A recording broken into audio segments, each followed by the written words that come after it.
take ownership. Take extreme ownership. Don't make excuses. Don't blame any other person or any other thing. Don't hide your delicate pride from the truth. Everyone took ownership of their mistakes. Everyone took ownership of the problems. Take ownership of your job, of your future, and take ownership of your life. And lead. Lead yourself and your team and the people in your life. Lead them all to victory.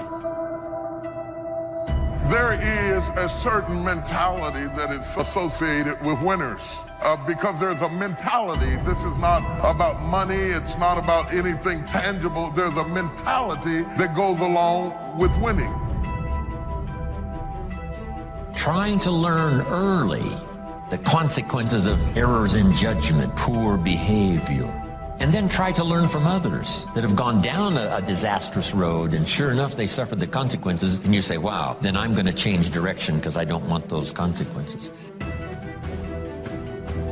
And to the positive, once you get that mentality, you can listen at a person talk a few minutes and either it feeds you or it doesn't. And you learn sooner or later that things that don't feed you, you don't spend time fooling with it because it is counterproductive to where you're trying to go. You don't argue with people. You stop arguing with people. You just move aside and go on in your own direction because you finally got it on the right road and you don't want anything to blow you off course. And now that you've got your focus, you want to be able to maintain your focus and keep moving forward. Likewise, failing has a pathology.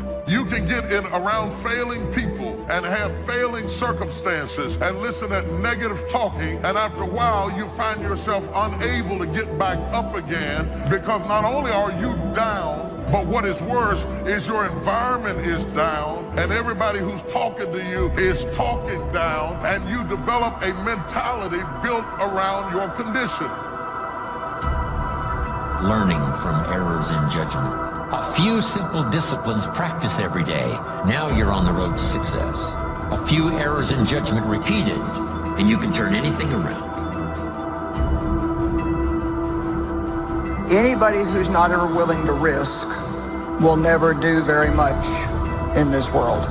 And in all probability, you'll end up being quite bored with your life. A couple things that I said last night that I don't want you to forget is walking by faith is taking step one before you know what step two is. After a few times, you get a little more used to it and it's not quite as scary, but taking a step of faith is stepping out to do something when you don't know how it will be provided for.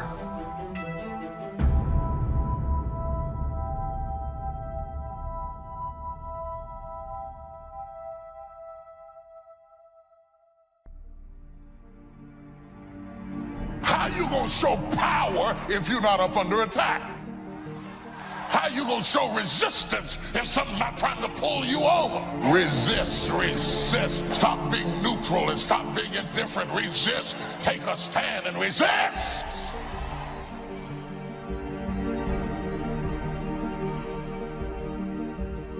You know, courage mounts up, and then sometimes we have the doubts that creep in, and we reach a little deeper to find that courage that overcomes our doubts and our fears. Courage to do what you didn't think you could do. The courage to step into territory that might be a little unfamiliar. The courage to talk to somebody you don't know. Courage to stand up when it's sort of dark in your corner. The courage to do it when it isn't going your way, seemingly. Be strong and very courageous. Be strong and very courageous. Be strong and be of good courage. Be strong and possess the land. Don't wait anymore. Don't think anymore. Don't plan anymore. Don't contemplate anymore. Don't make any more excuses or justifications. Don't rationalize anything else. No and no. Instead, be aggressive. Take action now. And what is the first action that you need to take? Take the step. Step aggressively towards your fear. And that step towards your fear is the step into bravery. Because we're scared of what we don't know. And there is only one way to learn and to know, and that is to confront that fear. You have to step, you have to go. And this simple action, this simple attitude, it answers so many questions. How do you change your diet? You step, you go. You step, you go. How do you overcome fear of failure or fear of success or fear of fear itself? You step. Face everything and rise. That's what a few people will do. The ones who will face everything and run, they've already gone to look at television and constant negative news and other drama stuff and go to bed fearful tonight. They won't even get a good night's sleep. This is for people that are positive, that are motivated, and that are hungry. I can't say this enough. Work on your mind. Listen to things that empower you, that builds your spirit, that's got your name on it. Listen, why? Because faith comes by hearing and hearing and hearing. Oh, I heard it before. No, listen until you're producing the results. If you're not producing the results, you haven't heard it enough. You got to listen till it goes past the conscious mind to the subconscious mind. So you need a coach, somebody that can see what you can't see. We all have doubts that attack us. We all have small fears that creep in. That is the nature of life. But that's what faith is all about. That's what courage is all about, to serve us when our doubts will not serve us well. Faith to overcome fear and courage to overcome our doubts. That, of course, is the very essence of life itself, because we all have this warfare going on. In our own body, the warfare between health and illness, the struggle is on. The struggle between light and darkness, the struggle between good and evil. We must drive the dark side of our nature into a small corner and let the positive side flourish. So self-control is certainly necessary to be a strong leader, so that you can become the best example of choosing wise words and not being careless, that kind of control. Fear, it's going to be overwhelming, but I'm telling you, you close your eyes at night and you go to bed, and fear, it's overwhelming, but I'm telling you, if there's just a hint of faith. Some of you are waiting for great faith. You don't need great faith. You can move a mountain. Fear creates mountains. Faith removes mountains.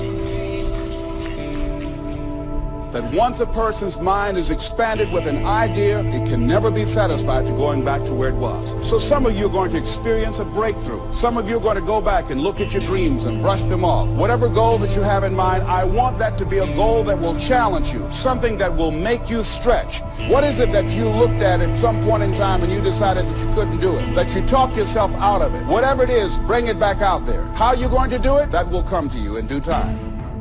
You've got to begin to take a look at your life and look at where are you right now? What are your strengths? What are your weaknesses? What gives your life a sense of fulfillment, a sense of joy? What is it that you could love doing 7 days a week? See, you don't get in life what you want, ladies and gentlemen. You get in life what you are, not what you want. See, the good news is that we can always become more by working to develop ourselves. Think about that. I fought my way up. I fought to get to work. I fought to stand. I fought to carry on. I fought to live. I fought to get out the bed. I fought with my fears, my anxieties. I fought with haters, liars, backbiters, and betrayers. And many times I laid in the bed. I couldn't go to sleep because I was fighting with myself. I fought.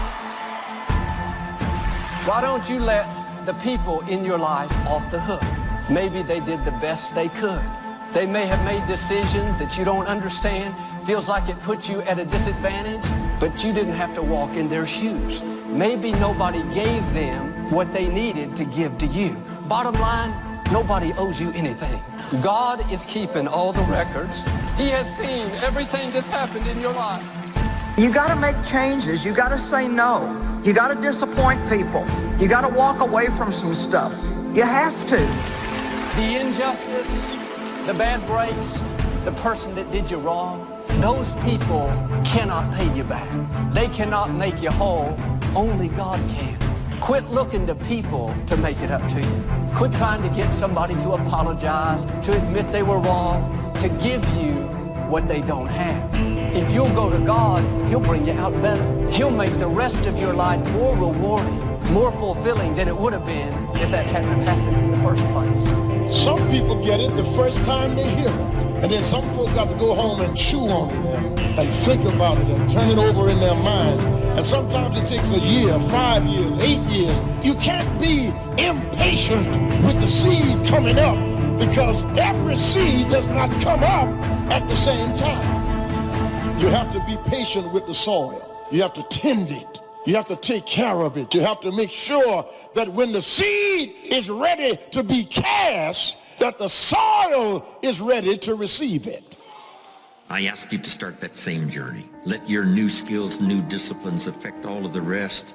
6/7 of our life was to be devoted to labor and work, to produce a good family, to produce an enterprise. That's the essence of life in its best form first, is to be a producer. What is the reason for the seed and the soil and the sunshine and the rain and the seasons of life and its miracle? What's the reason for all of that? Here it is in a nutshell for your notes. To see what you can do with it. We've got books to read and we've got classes to attend and we've got, things to do and things to learn. And if you put it all together, you can have not only your health, but your fortune. Why not see what you can do with what you've been handed? As basic as seed and soil and sunshine and rain. Only God can create the sunshine, the rain, the seasons, the miracle of life. But here's what humans can do. Recreate those components into a harvest. By planting the seed, reaping the rewards in the harvest. We call that recreation. To take your hours and your energy and your life and a bit of skill and actually recreate a career, a future, possibilities, fortune, recreate. I mean, really, how many years ago did you come up with what you could and couldn't do in your life? How many years ago? Most people, if they really look at how they're living their life today, it's based on a set of standards, a set of beliefs that they made choices about 10, 20, 30 or more years ago. I mean, very often we made decisions in our youth or very young about what to believe, about what we were capable of, about who we are as a person, and that becomes the glass ceiling, if you will, that controls us. I'll give you an example. Look at your physical body. Your physical body today is an absolute reflection of only one thing. Not your goals, not your desires, but your standards. Again, the strongest force in the human personality is this need to stay consistent with how we define ourselves. So when you begin to say, what is it that I want to leave? What contribution that I want to begin to make? What difference do I want to make in life? What chances I need to take? What risks do I need to begin to embrace? What fears do I need to step on? What areas of my life am I dead right now? What dreams? You can either live your dreams or live your fears. You have got to get to a point where you say, I'm sick and tired of living like this. There's got to be more. That's when people go out and strike out on their dreams. You don't always get your goals, but you always get your standards. Everybody in life gets their musts. They don't get their shoulds. Most people have a list of shoulds, don't they? Don't you have a list of the shoulds, things you should do, you should follow through on? I should get into the office earlier. I should be, more confident. Whatever your should list is, when you decide something is a must for you, an absolute must, when you cut off any possible, you say, I'm going to find the way or I'm going to make the way. Once you see that you're suffering either early consequences or severe consequences, all you have to do now is shut down that route, pick another destination and start going that way with some easy disciplines that day by day gather momentum, and now one success leads to another, leads to another. All disciplines affect each other. What's interesting about success is starting a new discipline, a couple of new disciplines, and sure enough, once you've gained just a little bit of success in a couple of new disciplines, it'll inspire you to clean up the rest. Each lack of discipline affects the rest. You work on your mindset. You read 30 to 40 pages of something positive every day.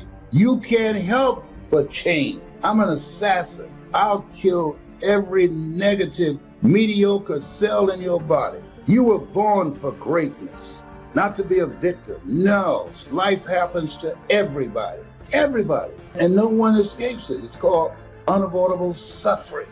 Life is difficult. So work on your mind. I work on my mind every day. Every day I work on it. There's a calling on your life. And you're greater than your circumstances. You're greater than anything that has ever happened to you. Indecision is the thief of opportunity. If you don't decide what you're going to do today, the day could get away and you're not very effective. Don't start the day until you have it finished. Is it possible to finish the day before you start it? And the answer is yes. If you don't finish it, the day escapes. And in the morning you say, let's see, what should I do now? In the afternoon you say, hey, time's getting away from me, what should I do now? And now most of the day is lost. Most of the day escapes not being utilized simply because you didn't make those decisions early, at the early part of the day. The decisions we make in the early part of our life sometimes last for a lifetime. If you neglect them and don't make them, sure enough, the time passes. And the opportunity sometimes is diminished, and sometimes you spend a lot of time now catching up simply because you didn't make those early decisions. So it's the decisions at the first of the day, it's the decisions at the early part of the month, it's the decisions at the early part of the year that greatly determines what kind of year you're going to have. The decisions you make at the first chance you see opportunity, those decisions. Then we need decisions to correct poor decisions, to overcome our mistakes. It's possible, of course, for all of us to make unwise decisions. At the end of a few years, we say, that decision cost me too much. Cost me a lot of time, cost me a lot of money. But as long as you're alive, there's still a chance to use new decision power to correct the mistakes of decisions that were bad in the past. All of us have the opportunity to do that, but I think Napoleon was right here too. You got to be definite in making decisions so that the opportunity doesn't pass you by. Take advantage. The people that do that, the people that go against the grain, the people who ignore the naysayers, the haters, the people who turn a deaf ear to people telling them what they can't do. Do what you can do. Give it everything that you have. What are you hungry for? Because when we come out of this, our lives will never be the same again. A lot of people are going to be left behind. A lot of people will be devastated. A lot of people will take themselves out. But a few people, those who are able to rise, a few people, the road to life is straight and narrow, but few there be that find it, because few there be that are hungry. You got to go all out. It takes everything in you. You got to feel that you were chosen for such a time as this. This is an appointment, a divine appointment for your dream. This could be the greatest time you ever live if you control what you focus on, if you find a more empowering meaning, and if you decide to model the actions of those who succeeded before you. It can be the best financial time, the best emotional time, the best spiritual time of your life, but you better take control of your state. And if you think you're going to do it just by today, you're wrong. You're going to need to get yourself some rituals. So you better do the right thing at the right time. And to do that, you better know what season you're in. And to do that, you better learn how to change your state, how to take control of your own conditioning. That's what I live for. A good leader has definite plans. Your plans to be financially secure. You got to have good plans. One more on plans, and that is the plan for your personal development. The plan to be better this year than last year. The plan to take the classes, do everything you possibly can to show personal progress. Not just financial progress, but the progress of personality, the progress of communication skills, the progress in how to deal with people. You need those kind of plans. A plan for personal growth, personal development, a plan to be all that you can possibly be. Got to have good plans. A good leader has the habit of doing more than what he gets paid for. What an incredible philosophy this is. It's what we call the service that you put out like seeds in the ground that doesn't bring the harvest immediately, but the harvest is yet to come. There's no secret to success. There's a system to success. The system works if you work it. If you don't work it, it won't work. But it works if you work it. And that's one four-letter word that most people don't like, that most people won't participate in their own rescue. And there are people who will be presented with an opportunity, who know that they could be laid off at any moment, who know that them keeping their job has nothing to do with how good they are. And yet and still, they'll go to work and have knots in their stomachs, hoping when they open up an email that they have not been told this is your last day. They'll go to work hoping There's not a security guard standing by their desk with a box and say, empty your things in here and take them to the front door and escort them to the parking lot. They go in there hoping it doesn't happen. Why? Because they don't want to do the work. It's an aversion to most people's spirit.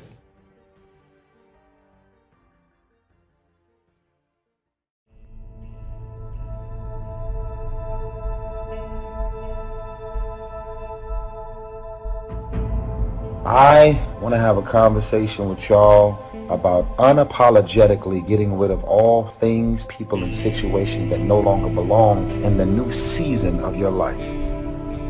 Some of y'all came up with New Year's resolutions. You've already fell apart. You've already fell apart. New Year's resolution, Happy New Year. It's supposed to be Happy New You Year. All of your bad habits, surroundings, and situations, personal relationships that didn't make sense for your life back then, you're supposed to step into the Happy New You Year. So many of y'all are in mental and spiritual, psychological warfare. So many of y'all are in spiritual chains. You are spiritually behind bars. You are stuck. You are institutionalized. Most of us have two eyes, and we still can't see, can't clearly see all of the scams, the people's motives. God sends us bold signs and wonders, tells us to change our environment and our surroundings so that we can reach the ultimate level of being blessed. I really think that if you get rid of the trash in your life, that can be people, business, and situations, you too could really, I really believe that you can reach your full potential. I want you to fly. I want you and your career and your financial blessings to bypass me. This is a good word for anybody who you've been dealing with depression, but you've been drinking to get through it. Now, depression is something that happens to a lot of us. I mean, I don't know anybody who hasn't had a season of darkness in their life.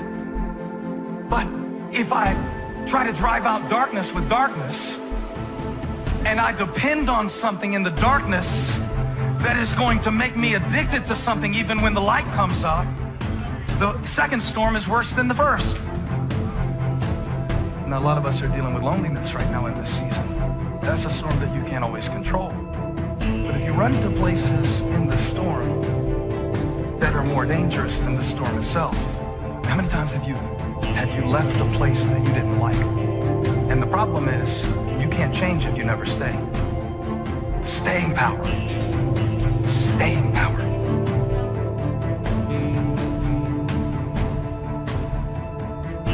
A subject that altered my life forever. It was just unbelievable. I hadn't known my mentor, Mr. Schoaf, very long until one day he said, Mr. Onge, let me see your current list of goals. He said, I've had a lot of experience and I've been out here for a while. And he said, let's go over them and maybe I can really give you some good ideas. And I said, I don't have a list. He said, well, if you don't have a list of your goals, he said, I can guess your bank balance within a few $100s, which he did. That got my attention. I said, you mean my bank balance would be a lot bigger if I learned how to set goals? He said, drastically bigger. That got my attention, so I finally said, hey, I want to learn how to set goals. It is a fantastic skill to develop, how to design your own future. So make the note, life best lived is life by design, not by accident. Not just, walking through the day, careening from wall to wall and managing to survive. That's okay. But if you can start giving your life dimensions and design and color and objectives and purpose, the results can be absolutely staggering. Key phrase, here's a chance now to use your imagination. Because the imagination builds cities, imagination conquers disease, imagination develops a career. Imagination sets up a relationship. Imagination is where all tangible values and intangible values begin, in the imagination. So what you've got to learn to do is use this powerful resource. Now, sometimes all by ourselves, it's a little difficult sort of to get it going. That's why a little workshop like we're going to do today is sometimes very helpful. When someone does a little coaching and says, how about this niche? You say, I never thought about that. That ought to be easy to do. And the first thing you know, you're going. And that's why that is so important. But now, tapping this resource of the imagination and thinking about your future, thinking about tomorrow, as early as tomorrow or the rest of the day, and thinking on out the rest of the year, on into the next century, on into the early years of the next century. A workshop like we're about to do helps call your attention to that, so you can use your imagination to start prospecting for the future, what could be possible for you. We're affected by our dreams, our vision of the future. You got a problem? It's called anxiety. Here's the solution. It's called prayer. What's the result of prayer? Peace. Maybe you're like, Rich, okay, but you don't understand. You don't know my story. You don't know about my life right now. I ain't got no time for peace. You never met my boss. Can't get no peace over there. You don't know my husband. Ain't no peace in my home. You don't know my situation. You would be absolutely correct, absolutely right. I don't know all of those factors and all of those variables, yet I'm not sure if you're listening to me tonight. What the scripture says is that when we go to God in prayer, what happens is that we don't get man's peace, we get the peace of God. The peace of God is interesting because the peace of God transcends all understanding, meaning that God's peace is superior to your earthly situation. God's peace is illogical. So if you have a situation that doesn't make sense, good news, your God has peace that doesn't make sense. Listen, your situation might not change, but your soul will.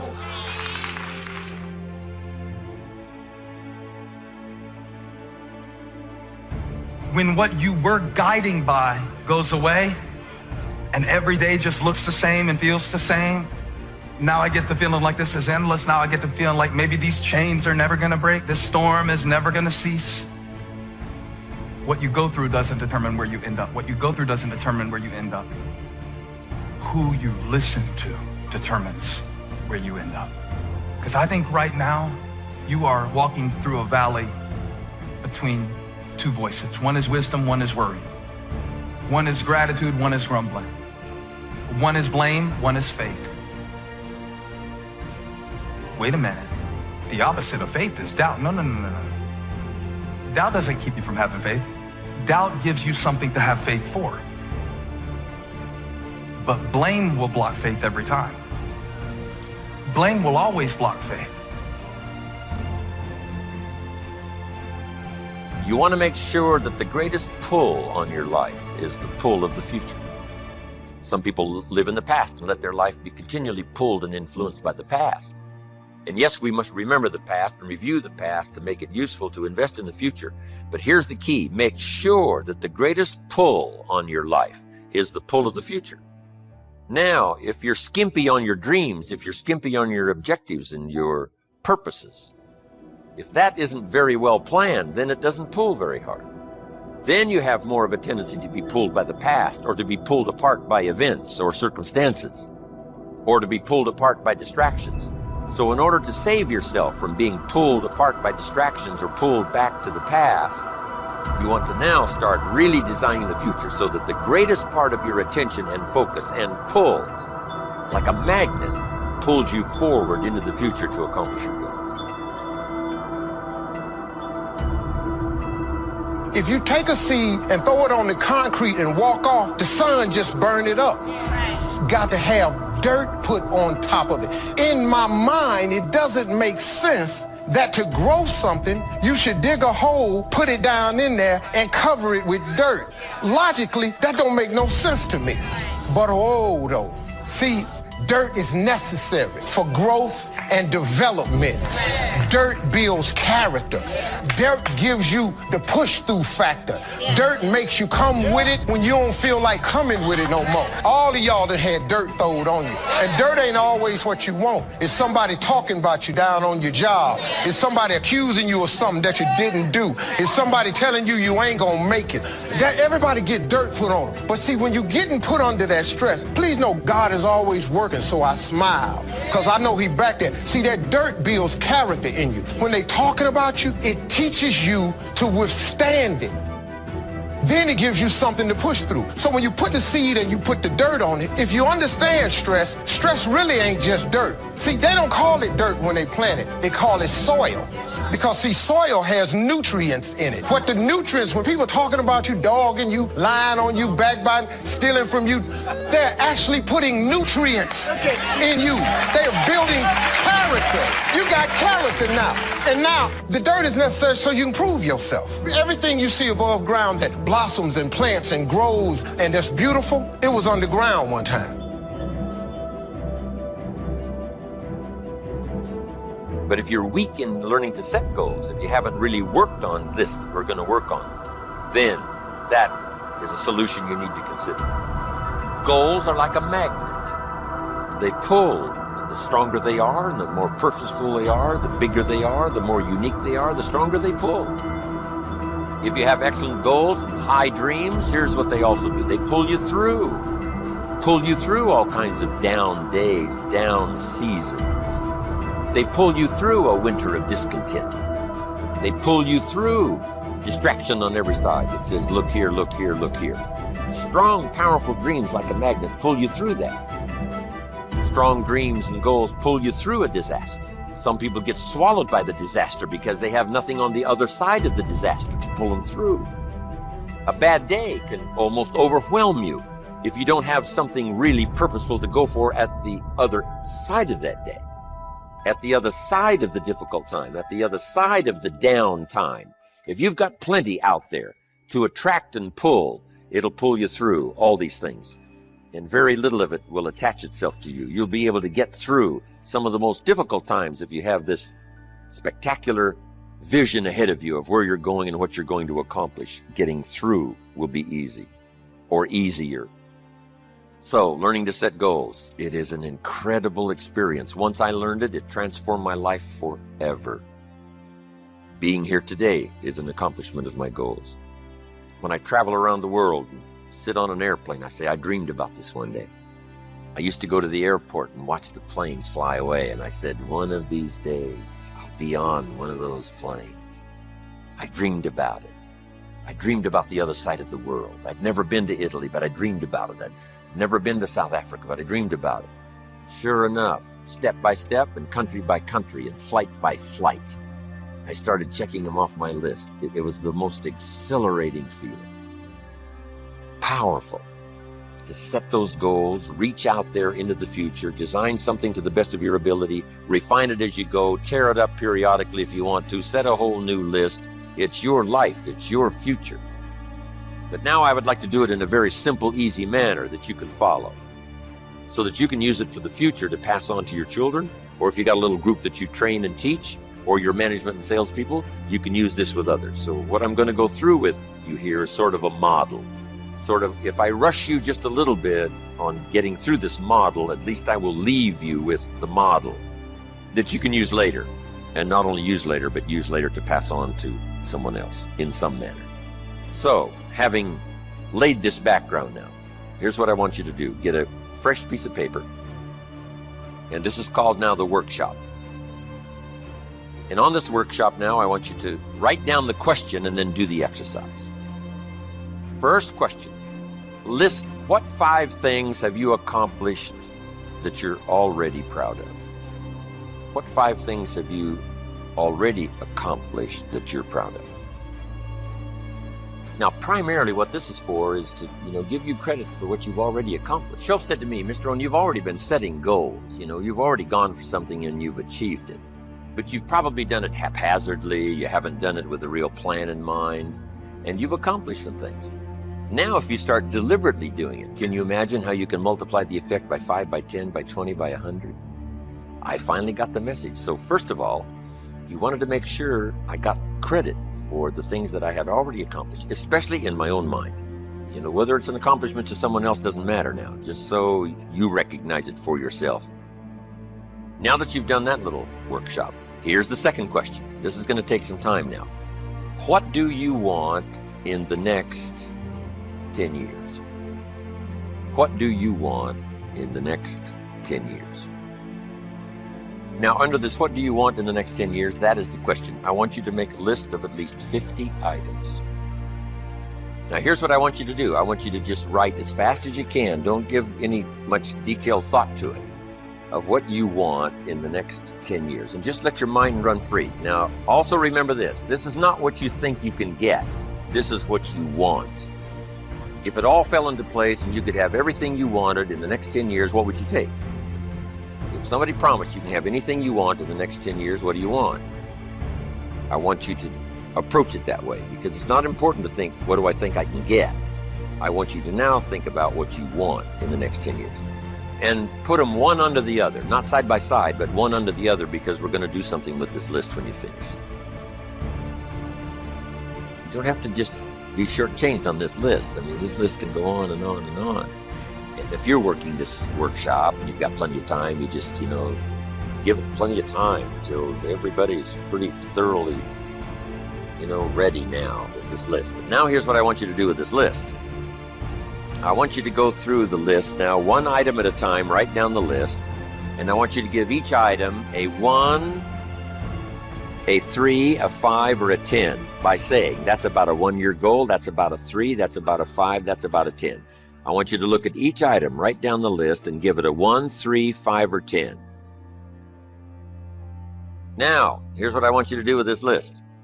I want you to look at each item that you've numbered number 1, and I want you to pick out the 4 most important and identify them somewhere. Either make a new list of the 4 most important 1-year goals, or circle them, or put a star or something beside it.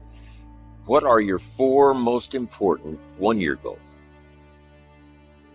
Now that you picked the 4 most important 1-year goals, here's the next question. Why?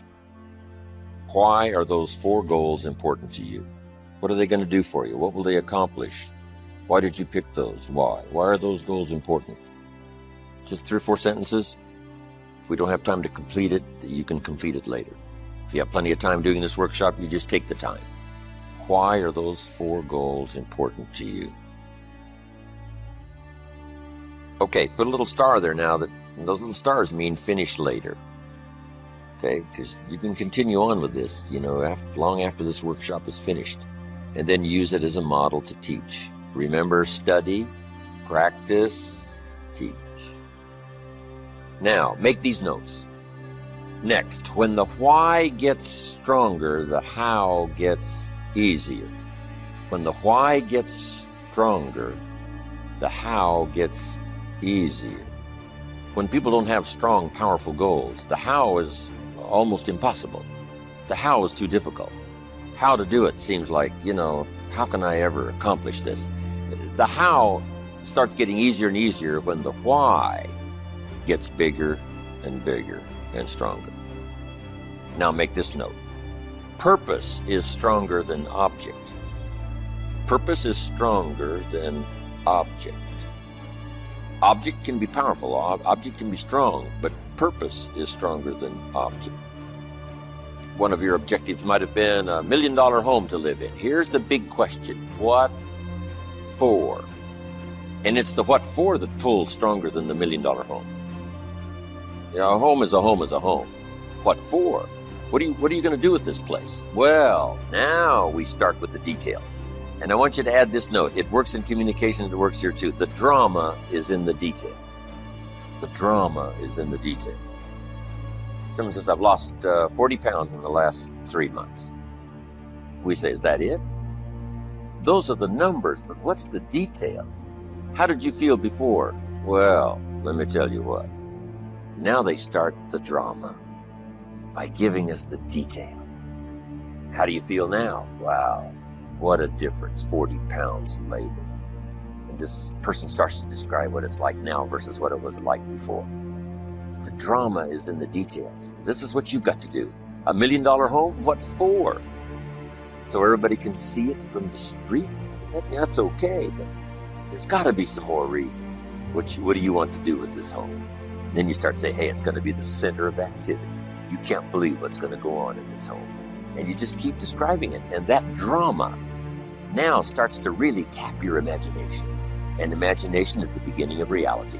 You can't imagine how close imagination is to reality until you start practicing this craft of turning nothing into something, imagination into tangible, the real stuff. How close is the real stuff? You can't imagine how close. If you start tapping into this resource of your imagination so that your purpose becomes much stronger than the object. The object is powerful and it'll pull, but the purpose is unbelievable. We must all pay the price, but the price gets easy if the prize gets large. The price gets easy if the prize gets sufficient. It's like disciplines. What a small price to pay for good health. What an easy thing to do, an apple a day. I mean, a few things gives you such an incredible return that the price almost disappears. Promise is stronger than object. You got that? The bigger and the more powerful the why, the how gets easier and easier and easier.